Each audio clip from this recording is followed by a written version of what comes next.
শাশুড়িরা যদি blog video বানাইতো তাহলে তারা কিভাবে ভয় দিত ওইটা বলি শুনেন। বলেন কি? সকাল 6টায় ঘুম থেকে উঠে দেখলাম আমার বৌমা এখনো ঘুম থেকে উঠেনি। রাগে তো আমার শরীরটা জ্বলে গেল। এরপর আমি রাগ করতে করতে চলে গেলাম রান্নাঘরে।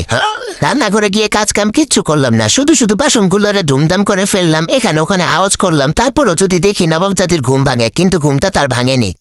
এরপর হাতার নাম করে একটু বাইরে গেলাম। বাইরে গিয়ে যার যার সাথে আমার দেখা হলো সবাইকে বলে আসলাম যে আমার বৌমা এত বেলা হয়ে গেছে এখনো ঘুম থেকে উঠে নাই। এরপর চলে আসলাম বাড়ি এসে সোজা নিজের ঘরে গেলাম। মনে মনে ভাবলাম একটু ফোন করে সবাইকে জানিয়ে দেই যে আমার বৌমা এখনো ঘুম থেকে উঠেনি। এজন্য প্রথমে ফোন করলাম আমার মেয়েকে। সে ফোনটা ধরলো না, মনে হয় সারাদিন অনেক কাজ করে তো অনেক টায়ার্ড ছিল, এই জন্য এত সকালে ঘুম থেকে উঠতে পারে নাই।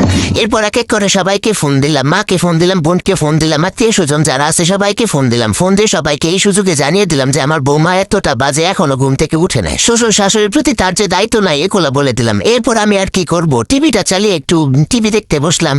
এরপর দেখলাম নবাবের বেটি ঘুম থেকে উঠলো। ঘুম থেকে উঠে আমাকে এক কাপ চা এনে দিল। চাটা খেলাম। চাটা অবশ্য ভালোই হয়েছিল, কিন্তু ভালো তো বলা যাবে না, তাহলে তো নবাবের বেটির আবার তেল বেড়ে যাবে।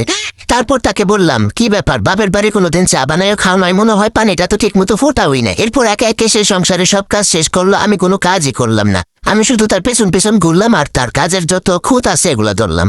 এরপর দুপুরবেলা খেয়ে দিয়ে যখন একটু শুইলাম আরাম করে, তখন ছেলে এসে বলতেছে তার শ্বশুরে নাকি শরীর ভালো না, সে তার বউকে নিয়ে তার বাপের বাড়ি যাবে। আমিও তখন সাথে সাথে শরীর খারাপের নাটকটা করলাম। নাটক করে বললাম আমার তো শরীরটা ভালো নেই, কিন্তু তারপরও সমস্যা নেই, আমি একাই থাকতে পারবো, তোমরা গিয়ে ঘুরে আসো। এরপর দেখলাম আমার ছেলেও তার বউকে রুমে নিয়ে গিয়ে বলতেছে আমার মায়ের তো শরীরটা অনেক খারাপ, তুমি তাহলে আজকে আর তোমার বাপের বাড়ি যাও না। যাই হোক, এরপর আমি আমার রুমে চলে এসে আবার আমার মেয়েকে ফোন লাগাইলাম। ফোন লাগাই তাকে বললাম আমার সারাদিনে যত কর্মকাণ্ড ছিল সবগুলো। আজকে এই পর্যন্ত আমার ব্লগটা ছিল। আপনারা সবাই ভালো থাকবেন আর আমার ব্লগটা কেমন হয়েছে জানাবেন।